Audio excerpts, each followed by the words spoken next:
রেখা দেবী, আমাদের সঙ্গে নির্মল মণ্ডলও রয়েছেন। আপনারা বলছিলেন মণ্ডল পরিবারের পাশে গিয়েছিলেন এবং আপনারা গিয়েছিলেন। এবারও নির্মল বাবু নিজে এক্ষুনি বললেন থানায় গিয়েছিলেন, পুলিশ ফিরিয়ে দিয়েছে। আপনি সরাসরি নির্মল বাবুকে কিছু বলতে চাইলে বলতে পারবেন। নির্মল বাবু আপনার কথা শুনতে পাচ্ছেন। নির্মল বাবু আপনিও চাইলে কিছু রেখা দেবীকে বলতে পারেন।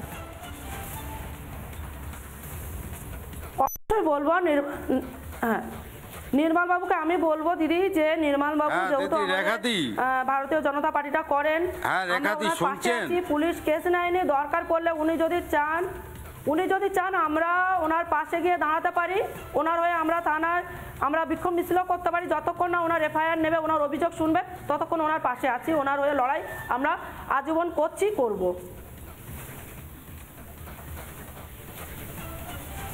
হ্যাঁ হ্যাঁ রেখাদি,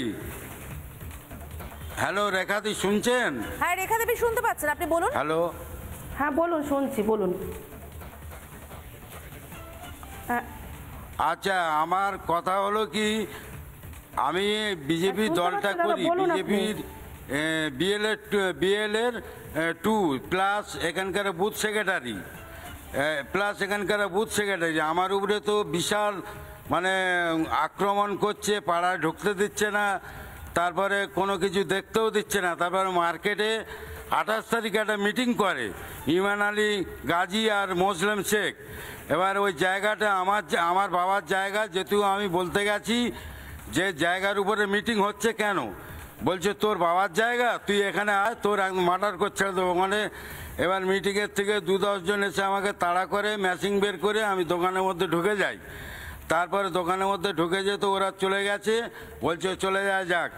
এইবারে ওখান থেকে বাড়িতে এসে দেখি আমার বাড়ির সামনে যত বিজেপির ফ্ল্যাগ ছিল, সব বিজেপির ফ্ল্যাগগুলো ছিঁড়ে লাইট ফাইট ছিল, সব লাইট ফাইট ভেঙে দিয়েছে। এখন আপনি রেখাদি যদি শুনতে পান, আমার এই জীবন নাশের মানে আমার বাড়িতে যা হচ্ছে, দিনের রাতে তো আমরা বাস করতে পারছি না। তারপরে এর মানে মুসলিম শেখ যা হুমকি দিচ্ছে, রাত্রে ছেলেপুলে পাঠাচ্ছে আর বলছে তোদের জায়গা, তোদের মানে একদম বুকের মধ্যে ঢুকিয়ে দেবো তোদের জায়গা। এবারে শাহজাহান শেখ ওখান থেকে ফোন করছে সেন্ট্রাল জেল থেকে ফোন করে, এখন এই মুসলিম শেখ এখানকার মানে লেটেল বাহিনী আর সবিতা রায়, এদের জ্বালায় আমি সাধারণ মানুষের সঙ্গে যে কথা বলবো, আমি একজনের বিএলআর, কারোর সঙ্গে কথাও বলতে পারছি না। তারপরে পাড়ার মধ্যে আমাকে ঢুকতে দিচ্ছে না, তাড়াচ্ছে। আমি খুব আতঙ্কের মধ্যে আছি। যা অবস্থা, যা পরিস্থিতি, আমার তো বাঁচার খুব মানে বাঁচা যাবে না যা অবস্থা। এই পার্টিটা করি বলে আমার উপরে বিশাল আক্রমণ, সে আক্রমণের শেষ নেই।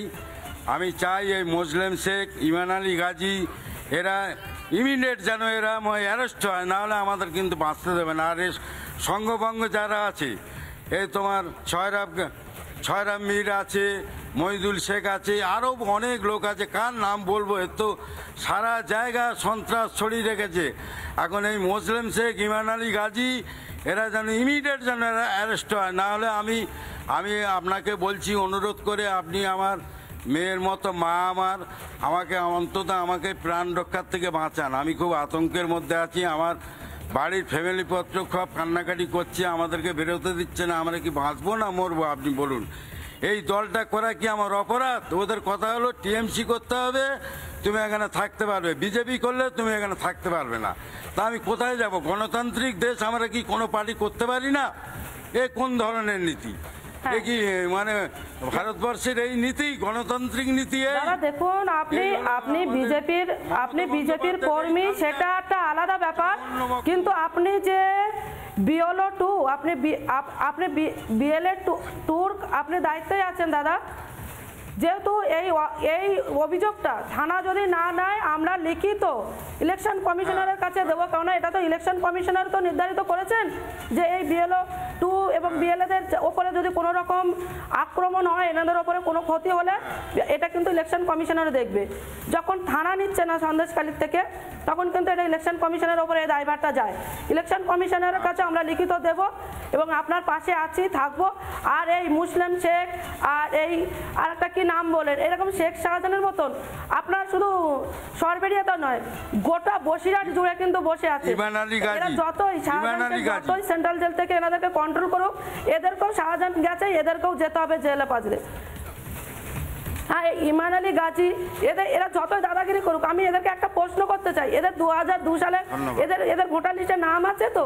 এরা শুধুমাত্র তৃণমূলের হয়ে গুন্ডা বাহিনী, এদের কোনো 2002 সালে ভোটার লিস্টে নাম নেই। চোরাই পথে এসেছিল, দুর্নীতি করে ডকুমেন্টস বানিয়েছে মমতা বন্দ্যোপাধ্যায় দ্বারা, আর এখন দাদাগিরি করছে। শাহজাহান গেছে জেলে, এরাও যাবে জেলে। আপনি চিন্তা করবেন না, আপনার পাশে ভারতীয় জনতা পার্টি এবং সন্দেশখালীর আন্দোলনকারী মায়েরা সবসময় আপনাদের পাশে আছে। নানা ধরনের কন্টেন্ট দেখার জন্য লাইক করুন, শেয়ার করুন আমাদের ফেসবুক পেজ, সাবস্ক্রাইব করুন আমাদের ইউটিউব চ্যানেল। পাশাপাশি অন্যান্য ব্রেকিং নিউজের জন্য অবশ্যই চোখ রাখুন রিপাবলিক বাংলায়।